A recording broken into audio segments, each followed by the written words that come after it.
Hello नमस्कार दोस्तों, मैं राहुल कुमार आप सभी का अपने यूट्यूब चैनल शिक्षक भर्ती एकेडमी में स्वागत करता हूं। तो अगर आप भी सुपर टेट यानी कि प्राथमिक शिक्षक भर्ती लिखित परीक्षा या टेट या इसके अलावा जो बच्चे भी कक्षा 6, 7, 8, 9, 10, 11, 12 में हैं और इंग्लिश उनकी थोड़ा कमज़ोर है तो वो लोग भी जो है इन सेशंस का लाभ उठा सकते हैं। तो इन सेशन से जुड़ने के लिए चैनल को सब्सक्राइब कीजिए और अपने नोटिफिकेशन बेल को ऑन कर दीजिए। तो आज हम बात करने वाले हैं यहाँ पर रीऑर्डरिंग ऑफ सेंटेंस में प्रेडिकेट पार्ट से। इसके पहले मैंने जो है लगभग अंग्रेजी के 3-4 वीडियोज अपलोड कर दी हैं। अगर आपने उन वीडियोज़ को नहीं देखा है तो आप चैनल की प्लेलिस्ट में जाएंगे तो आपको वहां पर जो है इंग्लिश के सारे वीडियोज़ मिल जाएंगे जो कि आपके क्या है बिल्कुल निःशुल्क हैं। और मैं इस वीडियो के डिस्क्रिप्शन बॉक्स में जो है इन वीडियोज़ के लिंक दे दूंगा तो आप जो है उन लिंक के माध्यम से जो है उन वीडियोज़ को आसानी से प्राप्त कर सकते हैं और उनको देख सकते हैं। तो आज हमारा जो विषय वो है प्रेडिकेट पार्ट। और हम प्रेडिकेट पार्ट पर चलने से पहले इसके पहले मैंने वर्ब पढ़ाई थी और वहाँ पर वर्ब की हमने जो है बात की थी। तो वहाँ पर आपकी जो ऑब्जेक्ट की प्रेजेंस मतलब ये हुआ कि कर्म की उपस्थिति के आधार पर वहाँ पर आपकी वर्ब जो होती है वो आपकी दो प्रकार की होती है। मैंने बताया था वहाँ पर ट्रांसिटिव वर्ब और इनट्रांसिटिव वर्ब। मतलब ये हुआ कि अगर हम यहाँ पर देखना चाहें तो यहाँ पर हमने किसकी बात की थी, यहाँ पर ऑब्जेक्ट की उपस्थिति की बात की थी। मतलब ये हुआ कि ऑब्जेक्ट की उपस्थिति के आधार पर, बहुत बेसिक समझिए इसको, क्योंकि अगर आपको ये सब चीज़ें नहीं आएंगे तो फिर आप जो है हमेशा परेशान रहेंगे। ऑब्जेक्ट की उपस्थिति के आधार पर मतलब ये हुआ कि अगर हम ऑब्जेक्ट को यहाँ पर मेन मान लें और जब ये देखें कि अगर ऑब्जेक्ट आपका प्रेजेंट है तो हम उसे बोलते हैं क्या, जो क्रिया होती है उसे हम क्या बोलते हैं, ट्रांसिटिव बोलते हैं, मतलब सकर्मक क्रिया। और जो अगर आपका वहाँ पर ऑब्जेक्ट नहीं है तो उनसे हम क्या बोलते हैं, इनट्रांसिटिव वर्ब बोलते हैं। तो हमने ऑब्जेक्ट की प्रेजेंस के आधार पर वहाँ पर दो प्रकार की वर्ब बताई थी। एक हमने बताया था वहाँ पर आपको ट्रांसिटिव वर्ब, क्या बताया था आपका ट्रांसिटिव वर्ब, और जो हमने दूसरी बताई थी उससे हम क्या बोलते हैं, इनट्रांसिटिव वर्ब। क्या बोलते हैं, इनट्रांसिटिव वर्ब बोल देते हैं, इनट्रांसिटिव वर्ब। मतलब ये हुआ कि अगर ऑब्जेक्ट वहां पर प्रेजेंट है, मतलब ये हुआ कि यहाँ पर हम किसकी बात कर रहे हैं, ऑब्जेक्ट की उपस्थिति यहाँ पर होती है किसमें, ट्रांसिटिव में। और इसका नाम भी क्या है, सकर्मक। क्या नाम इसका है, सकर्मक। सा माने क्या होता है, साथ। सा माने क्या होता है, साथ, मतलब कर्म के साथ। जिस सेंटेंस में वहां पर ऑब्जेक्ट होगा उसमें जो भी आपकी वर्ब आई होगी उसे हम क्या बोलेंगे, ट्रांसिटिव वर्ब बोलेंगे, मतलब सकर्मक क्रिया बोलेंगे। और जिस सेंटेंस में वहां पर आपका ऑब्जेक्ट नहीं होगा उसे हम क्या बोलेंगे, जो उसमें वर्ब होगी उससे हम क्या बोलेंगे, इनट्रांसिटिव वर्ब, मतलब आकर्मक क्रिया। क्या बोलेंगे उसको हम, आकर्मक क्रिया बोल देंगे। क्या बोल देंगे इसको हम, आकर्मक क्रिया। और यहाँ पर क्या होता है, यहाँ पर आपका ऑब्जेक्ट नहीं होता है, मतलब ऑब्जेक्ट की क्या होती है, यहाँ पर आपकी अनुपस्थिति होती है। क्या होती है, ऑब्जेक्ट की अनुपस्थिति होती है। तो मैंने इसके पहले वीडियो में चर्चा कर ली है तो मैं यहाँ पर शॉर्ट में बता रहा हूँ, ठीक है। अगर कर्म है तो सकर्मक, अगर कर्म नहीं है तो क्या होगा, अकर्मक। जैसे अगर हम देख लें यहाँ पर, Ram writes a letter, Ram writes a letter, Ram writes a letter. अब अगर हम यहाँ पर देखें, Ram writes a letter, Ram एक पत्र लिखता है। तो यहाँ पर अगर हम ऑब्जेक्ट की पहचान करें, एक बात आप भी ध्यान रखिए, यहाँ पर अगर हमें ऑब्जेक्ट की पहचान करनी है तो ये मैंने बताया था यहाँ पर सबसे पहले, इसकी मैं चर्चा की थी। ऑब्जेक्ट की पहचान आप कैसे करेंगे, तो मैंने बताया था कि अगर आपका कोई भी वाक्य लिखा हो तो हमें अगर उसमें ऑब्जेक्ट पहचानना है तो हम क्या करते हैं, हम उसमें जो है क्या या किसे क्वेश्चन करते हैं, क्या या किसे। और क्या या किसे अगर हम प्रश्न कर दें, मतलब ये हम क्या करते हैं, ऐसे प्रश्न पूछते हैं। कौन से प्रश्न पूछते हैं, क्या या किसे, क्या या किसे प्रश्न हम पूछते हैं। और अगर इन क्वेश्चंस को पूछने पर हमें जो भी उत्तर मिलेगा, मतलब जो हमको आंसर मिलेगा, उत्तर जो हम उत्तर प्राप्त करेंगे इन क्वेश्चंस को पूछने के पश्चात, वही क्या होता है, उस दिए गए सेंटेंस का क्या कहलाता है, ऑब्जेक्ट कहलाता है। मतलब उसे हम क्या बोलते हैं, कर्म बोल देते हैं। जैसे अगर हम यहाँ पर देखना चाहें, Ram writes a letter, Ram एक पत्र लिखता है। हिंदी इसकी क्या हुई, राम एक पत्र लिखता है, राम एक पत्र लिखता है। तो अगर हम यहाँ पर क्वेश्चन क्या करें, यहाँ पर क्या कर दें, यहाँ पर तो क्या कर दें, क्या तो क्या के रेस्पेक्ट में जो आंसर क्या मिला, एक पत्र। तो एक पत्र क्या हो गया, मतलब a letter, a letter, a letter क्या हो गया यहाँ पर आपका, यही क्या आपका, यही आपका ऑब्जेक्ट है। हमने क्या बताया कि आप सेंटेंस जो है इसको लिखेंगे और सेंटेंस का आप अर्थ निकालेंगे, और अर्थ निकालने पर उसमें क्वेश्चन आप क्या करें और क्या के रिस्पेक्ट में जो भी आपको उत्तर मिलेगा, आंसर, उसे हम क्या बोल देंगे, ऑब्जेक्ट बोल देंगे। इतनी बात क्लियर। कभी कभी क्या होता है, यहाँ पर हम किसे लगाते हैं, किसे का देखिए यहाँ पर एग्जाम्पल, जैसे हम कह रहे हैं यहाँ पर, he killed the bird, he killed the bird. अब देखिए यहाँ पर ही मतलब उसने, किल्ड माने मार डाला, द बर्ड मतलब चिड़िया को, उसने चिड़िया को मार डाला। अब देखिए यहाँ पर हम कह रहे हैं किसे, उसने, अगर हम इसका अर्थ निकालें, उसने चिड़िया को मार डाला, चिड़िया को मार डाला, चिड़िया को मार डाला। तो यहाँ पर हम कहें क्या, किसे मार डाला। अगर हम यहाँ पे क्वेश्चन क्या करें, किसे, तो किसे के संदर्भ में उत्तर क्या आया, चिड़िया। किसको आया, चिड़िया को। तो चिड़िया को क्या हो गया, इसका ऑब्जेक्ट, यही क्या हो जाएगा, इसका ऑब्जेक्ट। कहने का अर्थ यह हुआ कि जब भी आपका सेंटेंस दे दे तो उसमें अगर आपका ट्रांसिटिव वर्ब होगी, मतलब सकर्मक क्रिया, अगर कर्म वहाँ पर आया होगा, तो कर्म में जब भी आप क्वेश्चन लगाएंगे क्या और किसे सेंटेंस में लगा देंगे, तो जो उत्तर आपको मिलेगा उसमें उसे हम क्या बोलेंगे, ऑब्जेक्ट बोलेंगे। और अगर उत्तर में नहीं मिल रहा, मतलब वहाँ पे क्या आपका इंट्रांसिटिव वर्ब। इंट्रांसिटिव वर्ब क्या होती है, जैसे ही रन्स, वह दौड़ता है। क्या कहते हैं यहाँ पर, ही रन्स, वह दौड़ता है। अब अगर इसमें निकालें वह क्या दौड़ता है, तो क्या दौड़ना कुछ होता है, नहीं होता है, मतलब वह दौड़ता है। तो इसमें क्या, ये आपकी अकर्मक क्रिया, मतलब रन क्या है, अकर्मक क्रिया। जैसे लाफ हो गया, सी लाफ्स, सी लाफ्स, वह हंसती है, वह हंसती है। इसमें क्या, वह हंसती, वह क्या हंसती, तो क्या हंसती कुछ होता है अर्थ यहाँ पर। तो यहाँ पर जो आपकी लाफ हो गई, रन हो गई, ये क्या आपकी इंट्रांसिटिव वर्ब है। हालांकि इसकी विस्तृत चर्चा में वर्ब वाले जो है वीडियो में कर चुका हूँ, इसलिए यहाँ पर मैंने इसको जो है बिल्कुल शॉर्ट में बताया है। बस आप ये समझिए मोटा मोटा कि अगर आपका कर्म है तो उसे हम क्या बोलते हैं, ट्रांसिटिव वर्ब बोल देते हैं, सकर्मक क्रिया मतलब कर्म के साथ। और अगर आपका वहाँ पर ऑब्जेक्ट नहीं, उसे हम क्या बोलते हैं, इंट्रांसिटिव वर्ब बोल देते हैं। एग्जाम्पल के तौर पर ही रन्स हो गया, सी रन्स हो गया, सी लाफ्स हो गया, ठीक है। इसमें सब में क्या होता है कि आपका ऑब्जेक्ट नहीं होता है। लेकिन अगर हम यहाँ पर ट्रांसिटिव की बात करें तो वहाँ पर क्या होता है, ऑब्जेक्ट हमेशा होता है। और जब भी आपको ऑब्जेक्ट पहचानना होगा तो वहाँ पर हमेशा आप क्या करेंगे, यहाँ पर क्या और किसे लगाएंगे। कोई भी आपका एग्जाम्पल दिया हो उसकी आप हिंदी निकालिए, उसमें आप क्या और किसे लगाइए, और जो आपको उत्तर मिलेगा उसे हम क्या बोलेंगे, ऑब्जेक्ट। क्यों, क्योंकि अगर आप ऑब्जेक्ट नहीं पहचान पाएंगे तो इसके आगे मैं पढ़ाने वाला हूँ एक्टिव से पैसिव वॉइस, वहाँ पर फिर आप बहुत जो है दिक्कतों का सामना करेंगे। तो इसलिए हमें करना क्या है कि ऑब्जेक्ट को हर हाल में पहचानना है। जब तक हम ऑब्जेक्ट को नहीं पहचान पाएंगे तब तक हम सेंटेंस में कुछ भी नहीं कर सकते हैं। तो आपको ये तरीके मैंने बताए यहाँ पर, क्या और किसे लगाएं, क्या और किसे में जो उत्तर मिलेगा उसे हम क्या बोल देते हैं, उस दिए गए सेंटेंस का ऑब्जेक्ट बोल देते हैं। हम किसकी बात कर रहे हैं, ऑब्जेक्ट के प्रकार की। जरा इसको हम देखते हैं। ऑब्जेक्ट, देखिए ऑब्जेक्ट को एब्रिवेशन फॉर्म में हमने बताया था कि शॉर्ट फॉर्म में हम लिखते हैं क्या, हमेशा OBJ लिखेंगे, तो आप लोग कंफ्यूज मत होइएगा। इसका मतलब क्या, ऑब्जेक्ट ही है। अब देखिए यहाँ पर ऑब्जेक्ट आपके दो प्रकार के होते हैं। कितने प्रकार के होते हैं, दो प्रकार के। हम दोनों की चर्चा करेंगे विधिवत जो है ऑब्जेक्ट। इसको एक को हम बोलते हैं क्या, इनडायरेक्ट ऑब्जेक्ट। क्या बोलते हैं, इनडायरेक्ट ऑब्जेक्ट बोल देते हैं, इनडायरेक्ट ऑब्जेक्ट। और इसे हम क्या बोलते हैं, डायरेक्ट ऑब्जेक्ट। क्या बोलते हैं, डायरेक्ट ऑब्जेक्ट, डायरेक्ट ऑब्जेक्ट। इतनी बात क्लियर। इसकी हिंदी क्या होती है, इसको हम बोलते हैं सजीव कर्म। सजीव मतलब जिसमें जान हो, और जान किसमें, हम लोगों में। तो हम लोगों के इतने भी आपके ऑब्जेक्टिव केस होते हैं, वो आपका चाहे आई का हो, चाहे आपका वी का हो, चाहे आपका दे का हो, चाहे आपका ही का हो, चाहे आपका सी का हो, सारे के सारे जो ऑब्जेक्टिव केस होते हैं वो क्या होते हैं, इसी में आपके आते हैं। समझिए यहाँ पर मैं किसकी बात कर रहा हूँ। आई का ऑब्जेक्टिव केस क्या होता है, मी होता है। वी का क्या होता है, आपका अस होता है। ही का होता है क्या, हिम होता है। यू का आपका यू होता है यहाँ पर। सी का आपका हर होता है। दे का क्या होता है, देम होता है। ये सारे के सारे क्या होते हैं आपके, ये सभी क्या हैं, सजीव आपके होते हैं कर्म। पहचान रखिए, जितने भी आपकी पर्सनल प्रोनाउन टेबल होती है, मतलब तीन आपके केस होते हैं। नॉमिनेटिव केस, इसको हम बोलते हैं सब्जेक्टिव केस बोलते हैं। दूसरा आपका होता है ऑब्जेक्टिव केस, और तीसरा क्या होता है आपका पॉजेसिव केस। तो जो ऑब्जेक्टिव केस होते हैं वो हमेशा आपका ऑब्जेक्ट का ही काम करते हैं।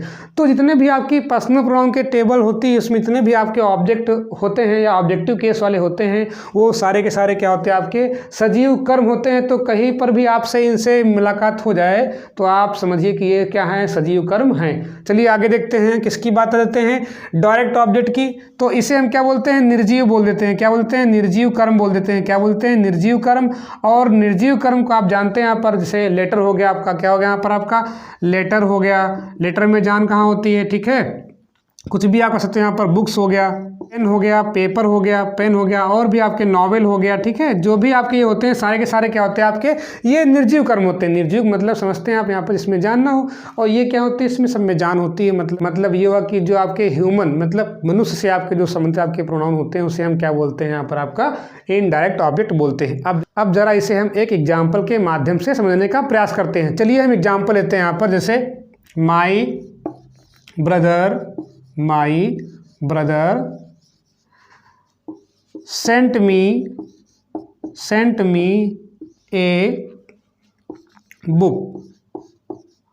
बढ़िया एग्जाम्पल है, इसको देखते हैं चेक करके क्या इसमें कह रहा है। देखिए हम यहाँ पर देखते हैं माई ब्रदर, हमें चर्चा किसकी करनी है यहाँ पर, केवल हम किसकी बात करें, ऑब्जेक्ट की बात करें। तो हम और किसी बिंदु पे चर्चा नहीं करने वाले हैं, केवल हम ऑब्जेक्ट पर ही चर्चा करेंगे। देखिए यहाँ पर सेंट मी क्या होता है, मैंने कहा कि ये क्या होता है, आई का क्या होता है आपका ऑब्जेक्टिव केस होता है। I me, my, mine, we, us, our, ours. आपको ये हमेशा टेबल याद होनी चाहिए। तो आई और मी क्या होता है ऑब्जेक्टिव केस, मतलब ये भाई साहब क्या है, ये भी आपका ऑब्जेक्ट है। अब देखते हैं ए बुक भी क्या आपका यहाँ पर आपका ऑब्जेक्ट है, पूरा ए बुक। तो ए बुक भी क्या होगा यहाँ पर आपका ऑब्जेक्ट, लेकिन इन दोनों में अंतर क्या है, मी कहाँ से बना है, आई, और आई क्या होगा, कोई ना कोई जिंदा व्यक्ति होगा। और अगर आपका जिंदा व्यक्ति है मतलब सजीव व्यक्ति, तो इसे हम क्या बोलेंगे, इनडायरेक्ट ऑब्जेक्ट। क्या बोलेंगे इसको हम, इनडायरेक्ट ऑब्जेक्ट। इतनी बात क्लियर। क्यों, क्योंकि मी क्या होता है आपका आई का ऑब्जेक्टिव केस होता है, और आई क्या है, कोई ना कोई आपका व्यक्ति होगा। चलिए यहाँ देखते हैं ए बुक क्या आपकी निर्जीव है, तो ये क्या हो गया आपका डायरेक्ट ऑब्जेक्ट। इतनी बात क्लियर। मतलब ये हुआ कि आपको सेंटेंस में पहचानना है कि कौन सा आपका डायरेक्ट वाला है, कौन सा आपका इनडायरेक्ट वाला है। एग्जाम्पल एक और ले लेते हैं यहाँ पर, जैसे हम ले लेते हैं यहाँ पर मिस्टर गुप्ता टीचर्स अस इंग्लिश।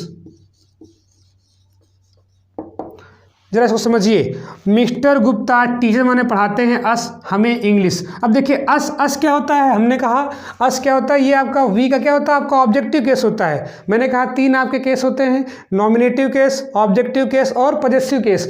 तो यहाँ पर जो आपका अस है क्या आपका ऑब्जेक्टिव केस इसका है वी का, और वी कोई ना कोई आपका व्यक्ति होगा। व्यक्ति तो मतलब क्या होगा आपका सजीव। तो यहाँ पर अस क्या है यहाँ पर आपका, ये आपका है इनडायरेक्ट ऑब्जेक्ट। क्या है यहाँ पर आपका इनडायरेक्ट ऑब्जेक्ट है। और अगर इनडायरेक्ट ऑब्जेक्ट है तो आपको ये पहचानना है। इंग्लिश क्या आपकी एक लैंग्वेज है, लैंग्वेज क्या आपकी निर्जीव है, तो इसे हम क्या बोल देंगे, डायरेक्ट ऑब्जेक्ट। क्या बोल देंगे यहाँ पर आपका डायरेक्ट ऑब्जेक्ट। तो ये बेसिकली आपको जो है डायरेक्ट ऑब्जेक्ट और इनडायरेक्ट की आपको पहचान होनी चाहिए। क्यों, क्योंकि एक्टिव वॉइस और पैसिव वॉइस में इसके बाद पढ़ाने वाला हूँ, तो वहाँ पर इनकी बहुत ही आपको आवश्यकता पड़ने वाली है। तो इस जो है सेशन को आप विधिवत देखें और समझ लें, और अपनी जो है चीज़ों को अपने साथ आत्मसात कर लें, जिससे कि आपको जो है कभी समस्या ना आए, चाहे आपका एक्टिव से पैसिव हो, चाहे आपका डायरेक्ट से इनडायरेक्ट नरेशन हो, क्योंकि वहाँ पर भी क्या होता है आपका परिवर्तन करना पड़ता है सन बटे 123 से। तो अगर आपको ये चीज़ें नहीं पता होंगी, यहाँ पर ऑब्जेक्ट कैसे लेकर के आए, या ऑब्जेक्ट क्या है, कैसे पहचाने, किसका सब्जेक्टिव केस है, किसका पॉजेसिव केस है, तो वहाँ पर आप हमेशा जो है दुविधा में रहेंगे और हमेशा ग्रामर में गलत करके आएंगे। और ग्रामर में क्या होता है कि अगर आपकी एक त्रुटि हो गई तो आपका सेंटेंस पूरा का पूरा कट जाता है। अब हम रीऑर्डरिंग में प्रेडिकेट पार्ट की चर्चा करने वाले हैं। इसके पहले मैंने सब्जेक्ट पार्ट के इतने भी आपके पार्ट आते हैं, जैसे आपका डिटर्मिनर हो गया, हमारा आपका एडजेक्टिव हो गया, एडजेक्टिव फ्रेज हो गया, आपका हेडवर्ड हो गया, तो हमने चारों बिंदुओं की जो है विस्तृत चर्चा कर ली थी। वहाँ पर आपका पार्टिसिपल, ठीक है, जीरेंड, आपका इन्फिनेटिव, तो हमने सबकी चर्चा कर ली थी। आज हम किसकी बात करने वाले हैं, प्रेडिकेट पार्ट। और प्रेडिकेट पार्ट के पार्ट की बात कर रहे हैं, मतलब प्रेडिकेट पार्ट में कौन कौन से पार्ट आते हैं। तो सब्जेक्ट पार्ट को हम एक संपूर्ण पार्ट के रूप में पढ़ेंगे, केवल हम प्रेडिकेट पार्ट के अलग अलग हिस्से करने का प्रयास करेंगे। तो चलिए हम देखते हैं यहाँ पर। तो सबसे पहले हम किसकी बात करें, यहाँ पर हम सब्जेक्ट पार्ट। हमें सब्जेक्ट पार्ट को इकट्ठा ही पढ़ना है, हम इसको अलग अलग नहीं पढ़ेंगे। उसके बाद हम किसकी बात करें यहाँ पर, प्रेडिकेट पार्ट की। किसकी बात करें यहाँ पर आप, प्रेडिकेट पार्ट की। और ये भी ध्यान रखिए आप, प्रेडिकेट पार्ट के हम हिस्से करेंगे। हिस्से कौन कर रहे हैं, पहला क्या होता है, हमने कहा था कि जो भी आपका प्रेडिकेट पार्ट होता है वो किससे स्टार्ट होता है, आपका वर्ब से।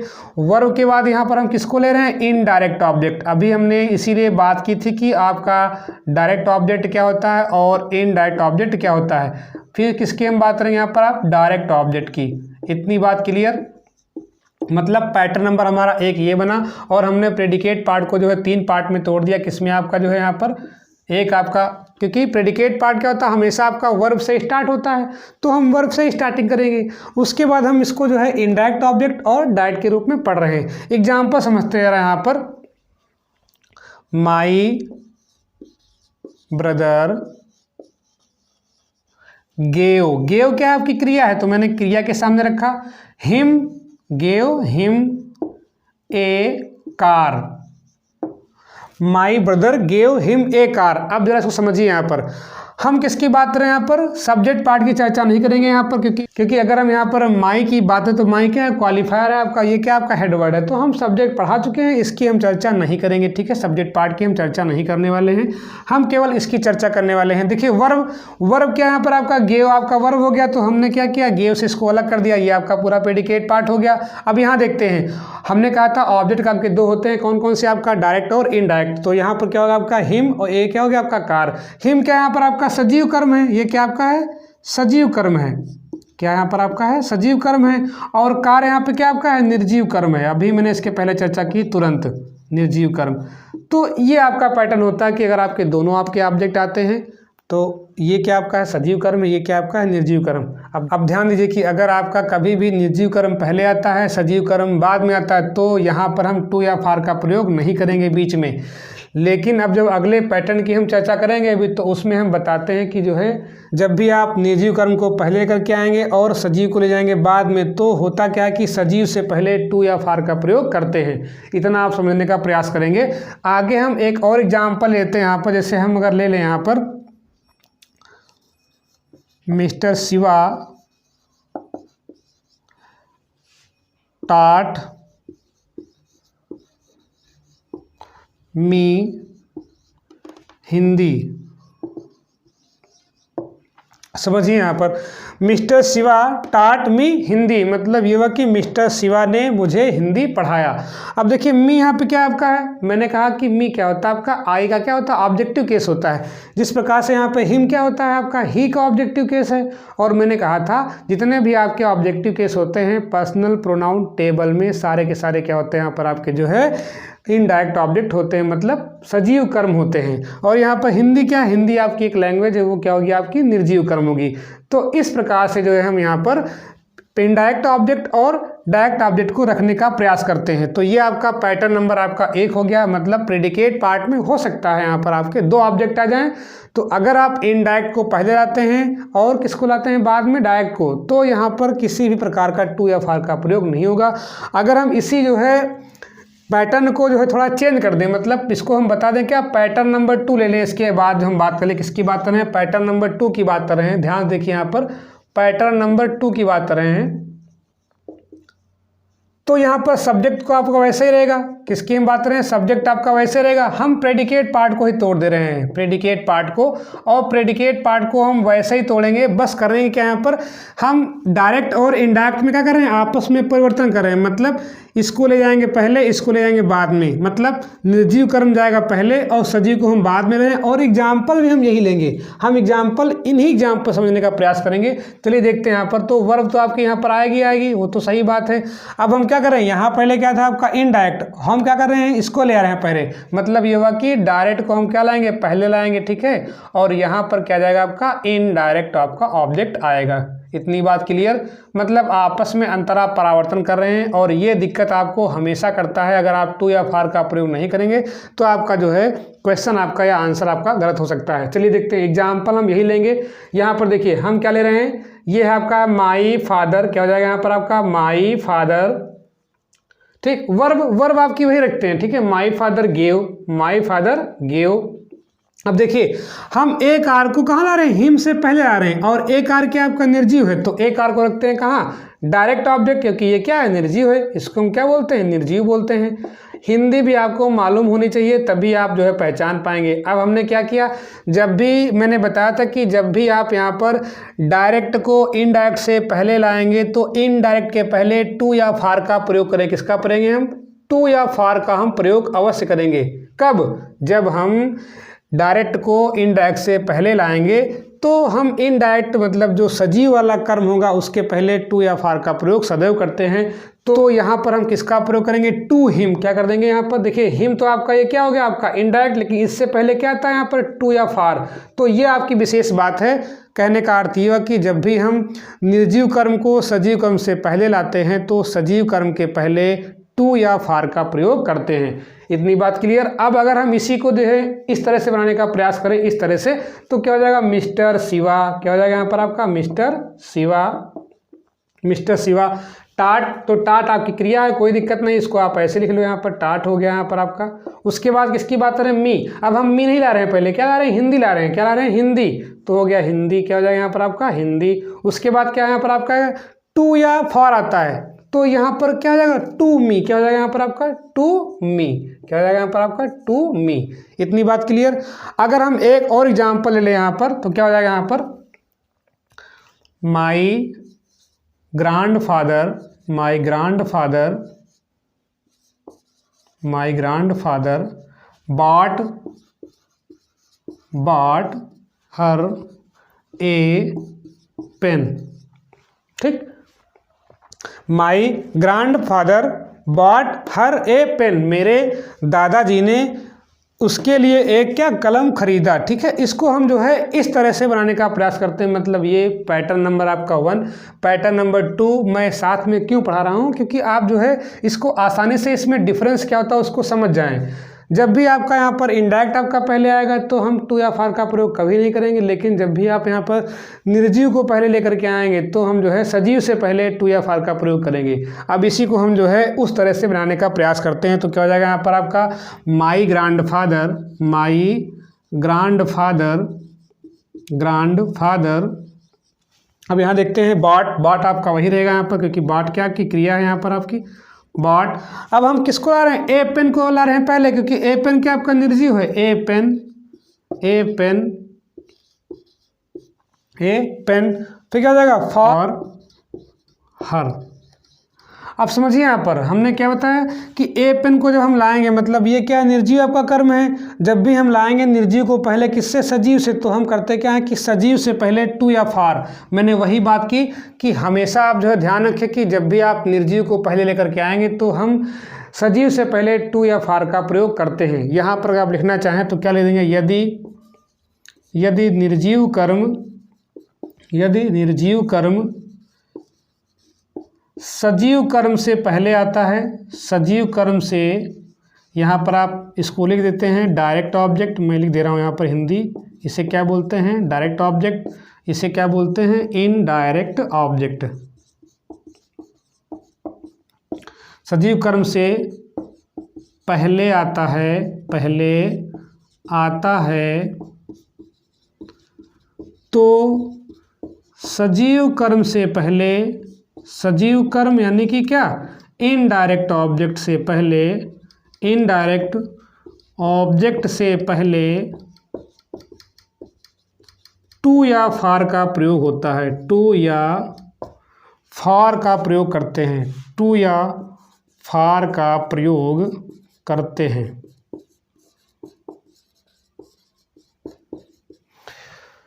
मेरे हिसाब से आपको जो है ये बिंदु बिल्कुल आपको क्लियर हो गए होंगे पैटर्न नंबर 1 से पैटर्न नंबर 2 से। अब हम आगे बात लेते हैं प्रेडिकेट पार्ट में अगले पैटर्न की, और अगले पैटर्न में आपके दो जो आपके मुख्य बिंदु होते हैं वो आपके, मैंने इसके पहले भी चर्चा कर ली है, जीरेंड और इन्फिनेटिव। तो मैंने कहा था कि जो जीरेंड और इन्फिनेटिव होते हैं वो क्या होते हैं, आपके सब्जेक्ट पार्ट में भी आपके आते हैं और एज ए सब्जेक्ट भी आपके काम करते हैं। और इसी प्रकार से क्या होता है कि ये प्रेडिकेट पार्ट में भी आप कह सकते हैं। तो जब भी आपका रीऑर्डरिंग में आपका आएगा तो आपको ध्यान देना है कि इसको हम सब्जेक्ट पे ले जाएँ या ऑब्जेक्ट पे ले जाएँ। तो जैसा भी आपका सेंटेंस का भाव होगा उस सेंटेंस के भाव के अनुसार जो है इनको जो है सब्जेक्ट या ऑब्जेक्ट के प्लेस पर रखने का हम प्रयास करते हैं। तो चलिए हम यहाँ पर दो समझते हैं बेसिक बातें। तो यहाँ पर हम सब्जेक्ट पार्ट को जो है यहाँ पर वैसे ही ले रहे हैं जैसे हम जो है अभी लिए थे। हमें सब्जेक्ट को इतना फोकस नहीं करना है क्योंकि इसके पहले हम चर्चा कर चुके हैं। तो ये आपका पैटर्न नंबर कौन सा आपका यहाँ पर आपका हो जाएगा, ये आपका थर्ड पैटर्न नंबर कौन सा है आपका थर्ड है।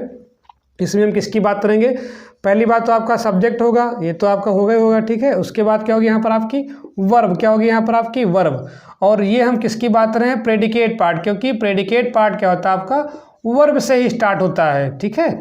और यहाँ पर हम क्या ले रहे हैं, इसको ले रहे हैं क्या, जीरंड ले रहे हैं, क्या ले रहे हैं, जीरंड, क्या ले रहे हैं, जीरंड। और हमने बात की थी जीरंड कैसे बनता है, जीरंड बनता है आपका वर्ब की आईएनजी फॉर्म से बनता है। अगर आपने नहीं देखा है तो इसके पिछले वाले वीडियो में जो है मैंने चर्चा कर ली है। जीरंड क्या होता है, वर्ब की आईएनजी फॉर्म से। मैं यहाँ पे लिख दे रहा हूँ जीरंड कैसे बनता है। यहाँ पर आपका वर्ब की फर्स्ट फॉर्म में हम क्या लगाते हैं, वर्ब की फर्स्ट फॉर्म में आईएनजी से बनता है आपका, ठीक है। यही आपका क्या होता है, जीरंड होता है। चलिए समझते हैं एग्जाम्पल के माध्यम से पैटर्न नंबर हम 3 को। जैसे हम कहते हैं यहाँ पर आई लव रीडिंग बुक्स। आई मतलब मैं हो गया यहाँ पर, मैं लव मतलब पसंद करता हूँ, रीडिंग बुक्स पुस्तकें पढ़ना। तो यहाँ पर रीडिंग क्या है, यहाँ पर आपका ये रीड में क्या लगा, आईएनजी फॉर्म, मतलब ये क्या हो गया आपका, जीरंड हो गया। क्योंकि जीरंड कैसे बनता है आपका, वर्ब प्लस आईएनजी फॉर्म से बनता है। तो यहाँ पर रीडिंग किस पार्ट में आपका आया है, प्रेडिकेट पार्ट में आया है। और इसके पहले जब मैंने चर्चा की थी सब्जेक्ट पार्ट में, तो वहाँ पर भी क्या होता है आपका, सब्जेक्ट के रूप में इसका भी प्रयोग होता है। चलिए हम दूसरा एग्जाम्पल दे लेते हैं यहाँ पर, ही लाइक्स स्विमिंग। तो यहाँ पर भी आप देखिए, यहाँ पे स्विम माने क्या होता है, तैरना, और स्विम में क्या लगा हुआ, आईएनजी फॉर्म। तो ये क्या बन गया आपका, जीरंड बन गया। मतलब ही लाइक स्विमिंग, उसे तैरना पसंद है या वह तैरना पसंद करता है। चलिए आगे एग्जाम्पल और देख लेते हैं यहाँ पर, सी हेट्स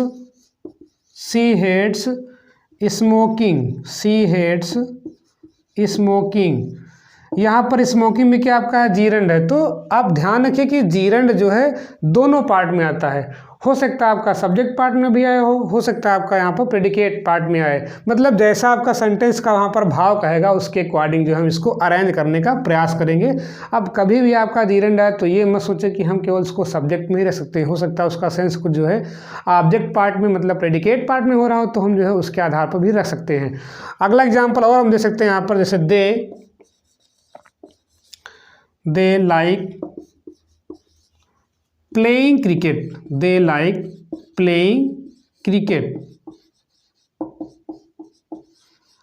तो यहाँ पर भी जो है हम कह सकते हैं कि प्लेइंग क्या यहाँ पर आपका है, जीरंड है, और ये किस पार्ट में आपका आया है, प्रेडिकेट पार्ट में आया है। तो इस प्रकार से क्या होता है आपका जीरंड जो है प्रेडिकेट पार्ट में आता है। अब इसी का एक भाई आपका बचता है, उसको हम बोलते हैं क्या, इन्फिनिटिव बोल देते हैं। और ये आपका बनेगा पैटर्न नंबर 4 बन जाएगा। कौन सा बन जाएगा यहाँ पर आपका, पैटर्न नंबर 4। इसमें मैंने बताया था इन्फिनिटिव और इन्फिनिटिव होता क्या है, ये आपका 2 प्लस वर्ब की फर्स्ट फॉर्म से बनता है। जैसे टू प्ले हो गया, टू रीड हो गया, टू स्मोक हो गया, टू किल हो गया, ठीक है। इसमें भी आपका अर्थ क्या आता है, ना, नी, ने आता है। चलिए हम देखते हैं। अब देखिए हम इन्हीं एग्जाम्पल्स को ले लेंगे। बस करना क्या है, हमें यहाँ पर क्या लाना है, इन्फिनिटिव लाना है। प्रेडिकेट पार्ट कहाँ से स्टार्ट होता है आपका, वर्ब से। तो हम किसकी बात करें यहाँ पर, आप सब्जेक्ट पहले लेंगे, ठीक है। क्या लेंगे यहाँ पर आप, सब्जेक्ट। और हम बात किसी कर रहे हैं, प्रेडिकेट पार्ट की। और प्रेडिकेट पार्ट को ही हम तोड़ करके पढ़ रहे हैं। तो प्रेडिकेट पार्ट के हमने 2 पोर्शन कर दिए। कौन सा यहाँ कर दिया आपका, एक कर दिया वर्ब हमने कर दिया, और दूसरा यहाँ पे क्या आपका है, इन्फिनिटिव कर दिया। क्या कर दिया यहाँ पर, इन्फिनिटिव कर दिया। तो ध्यान समझिए इसको जो है, सब्जेक्ट में जैसे इसी को हम ले लें यहाँ पर, तो क्या हो जाएगा, आई, क्या हो जाएगा यहाँ पर आपका, आई लव आपका वैसे रहेगा, आई लव। अब यहाँ पे रीडिंग है तो ये क्या बना था, रीड प्लस आईएनजी से, इसको बनाओ टू से, ठीक है। तो क्या हो जाएगा, टू रीड बुक्स। क्या हो जाएगा यहाँ पर आपका, टू रीड बुक्स। बस करना क्या है कि जीरंड को हमें जो है इन्फिनिटिव में कन्वर्ट कर देना है। जैसे ही लाइक्स टू स्विम, क्या हो जाएगा, ही लाइक्स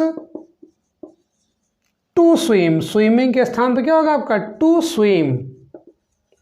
इतनी बात क्लियर। यहां पे कह सकते हैं सी हेट्स टू स्मोक। क्या बन जाएगा यहां पर आपका, सी हेट्स टू स्मोक। अर्थ वही है, सी मतलब वह, हेट्स माने घृणा करती है, टू स्मोक मतलब धूम्रपान से, वह धूम्रपान से घृणा करती है। अगला यहां पर देखते हैं, they like to play cricket. क्या हो जाएगा, टू प्ले क्रिकेट। तो ये आपका जो है जनरली जो आपका जीरेंड का यूज होता है और इन्फिनेटिव का यूज किस पार्ट में, प्रेडिकेट पार्ट में। तो आप बस एक बात ध्यान रखें मोटी मोटी कि जीरेंड और इन्फिनेटिव ये कौन सी आपकी होती है, ये आपकी नॉन फाइनाइट्स होती हैं और इनका प्रयोग जो है हम सब्जेक्ट पार्ट में भी करते हैं और प्रेडिकेट पार्ट में भी हम कर सकते हैं। तो आज के वीडियो में इतना ही और हम अगले पार्ट में मिलते हैं प्रेडिकेट पार्ट के अलग अलग पार्ट पर और जो आपके बचे हुए पार्ट हैं। तो अगर आपको वीडियो पसंद आया हो तो वीडियो को लाइक करें, कमेंट करें और जो भी आपके सहपाठी सुपर टेट यानी कि प्राथमिक शिक्षक भर्ती लिखित परीक्षा टेट या जो भी आपके अन्य जो आपके कलीग हैं या जो भी आपके परिवार के अन्य सदस्य हैं जो भी कक्षा 6, 7, 8, 9, 10, 11, 12 में अभी स्टडी कर रहे हैं उन तक जो है इन वीडियोस का लिंक जो है अधिक से अधिक शेयर करें जिससे कि जो है वो लोग भी जो है चैनल से जुड़ पाएँ और एक बेहतर तरीके से जो है इंग्लिश सीख पाएँ, जिससे कि जो है उनको आगे अन्य जो भविष्य में उनके कॉम्पिटिशन्स होंगे या जो परीक्षा होंगी उनमें जो है वो आसानी से जो है सफलता प्राप्त कर सके। Thanks for watching.